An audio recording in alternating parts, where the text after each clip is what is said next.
સૌથી પ્રથમ આપ સૌના માધ્યમથી ગત તારીખ 25 અને શનિવારના રોજ રાજકોટના આંગણે ટીઆરપી ગેમ ઝોનની અંદર એક અતિ કરુણ અને દુઃખદ ઘટના બની ગઈ, જેમાં 27 લોકોના મૃત્યુ થયા છે।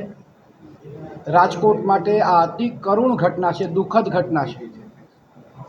આપણા સૌ સ્વજનોની જે રીતે એમના મૃત્યુ થયા છે, રાજકોટ શહેર ભારતીય જનતા પાર્ટી વતી સૌ પ્રથમ આ તમામ દિવંગતોને શ્રદ્ધાપૂર્વક નમન કરું છું, શ્રદ્ધાંજલિ આપું છું।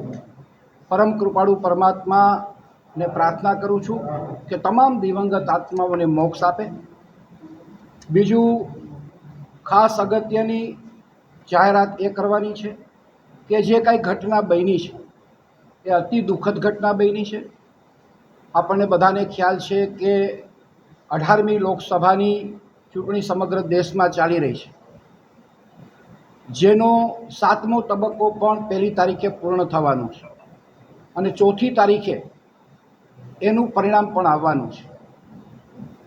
ત્યારે રાજકોટ ભારતીય જનતા પાર્ટીએ આ પરિણામ આવ્યા પછી કોઈ પણ પ્રકારની ઉજવણી ન કરવી એ પ્રકારનો નિર્ણય કર્યો છે, કારણ કે આ આપણા સ્વજનો છે અને આ સ્વજનોના દુઃખમાં ભાગ લેવા માટે સમગ્ર ભારતીય જનતા પાર્ટીના કાર્યકર્તાઓ એમની સાથે હોય એ સ્વાભાવિક છે।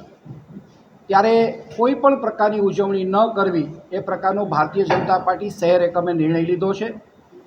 જે કાર્યકર્તાઓને મતદાન ગણતરીના સ્થળ ઉપર જે જવાબદારી સોંપવામાં આવી છે એ જ કાર્યકર્તાઓ ત્યાં હાજર રહેવાના છે। એ જ કાર્યકર્તાઓ સિવાયના કોઈ પણ કાર્યકર્તાઓ હાજર ન રહે એવી આપના માધ્યમથી અપીલ પણ કરું છું। કોઈ પણ શુભેચ્છકો હોય કે કોઈ પણ પ્રકારના ટેકેદારો હોય એ ત્યાં ન આવે એવી પણ અપીલ કરું છું। અત્યંત સાદગીપૂર્વક આખો ચૂંટણીના પરિણામ પછીનો માહોલ રહે એ પ્રકારની અમારા આદરણીય રૂપાલા સાહેબની પણ લાગણી છે અને પરિણામ સ્વરૂપ આપ સૌને આજે અહીંયા નિમંત્રિત કર્યા છે। મારી ખાસ આપ સૌને વિનંતી છે કે 4થી તારીખના પરિણામ પછી ભારતીય જનતા પાર્ટી રાજકોટ શહેર એકામાંની કોઈ પણ પ્રકારની ઉજવણી નહીં કરે। રાજકોટ શહેરમાં જે રીતના મમતા બેનર્જીનો વિરોધ કરવા માટે સંગઠન ભેગું થઈ શકતું હોય, 5 દિવસ ઘટનાના થઈ ગયા, ભાજપ દ્વારા એક શ્રદ્ધાંજલિનો કે એવો કોઈ કાર્યક્રમ પણ નથી કરવામાં આવ્યો। અત્યારે આના સિવાયની કોઈ વાત કરવા માટે ભેગા નથી થયા। મારી વાત સાંભળો, જવાબદાર છે એમાં થોડુંક એક પદાધિકારી તરીકે તમારે નિવેદન તો આપવું જોઈએ।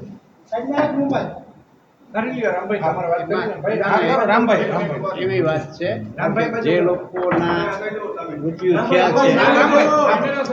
લોકોના મૃત્યુ થયા છે એ બધા જ લોકોની અગ્નિદાહ દેવાઈ જાય પછી આપણા હિન્દુ સમાજમાં રીત રિવાજ મુજબ એને શ્રદ્ધાંજલિનો કાર્યક્રમ થવાના છે। 26 ડેડ બોડી સોંપાઈ ગયા છે, એક ડેડ બોડી છે એ આવી ગયું છે, એના સગાવાલા સવારે લેવાના છે। કાલે સવારે લેવાઈ જાય, અગ્નિદાહ થઈ જાય પછી સમગ્ર ભારતીય જનતા પાર્ટી રાજકોટ એકમ અને અન્ય સામાજિક સંસ્થા એ દિવંગત આત્માના કલ્યાણ અર્થે એક શ્રદ્ધાંજલિ સભા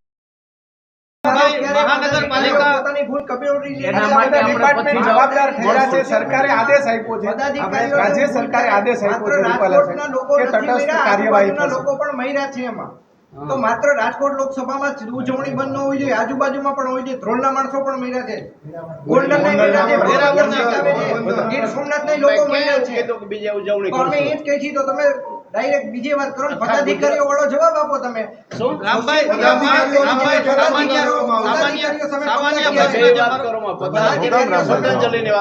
ભાજપના કેટલા વ્યક્તિઓ આમાં સામેલ હતા એવું કંઈક તપાસ કરાઈ છે? કારણ કે અધિકારીઓ પર પ્રેશર પોલિટિકલ પણ હતું એવું સૂત્રો કહી રહ્યા છે, આ બાબતે તમારું શું માનવું? અમારું કંઈ કહેવાનું નથી। રાજકોટ મહાનગરપાલિકા અંતર્ગત આ જે વિસ્તાર છે તે આવતો હતો, મેયર મેડમને આટલા મીડિયા કર્મીઓ છે પ્રથમ વખત જોઈ રહ્યા છે, આ ગંભીર બાબત નથી? છાપામાં પદાધિકારીઓ સ્ટેટમેન્ટ આપે છે, અધિકારીઓનો વાત આટલા બધા ડિપાર્ટમેન્ટ જવાબદાર થઈ રહ્યા છે, ફાયર વિભાગ, જીપી વિભાગ, જ્યારે અમને ખબર પડી ત્યારથી 7 વાગ્યાથી બધા કાર્યકર્તા આગેવાનો ત્યાં હાજર હતા। સવારે 5 વાગ્યા સુધી અમારા હોમ મિનિસ્ટર આવ્યા ત્યારે પણ અમે હાજર હતા. પછી એને સૂચના મળી કે 5 વાગે આપણે છૂટા પડીએ, 6 વાગ્યાથી પાછા મળવાના છે.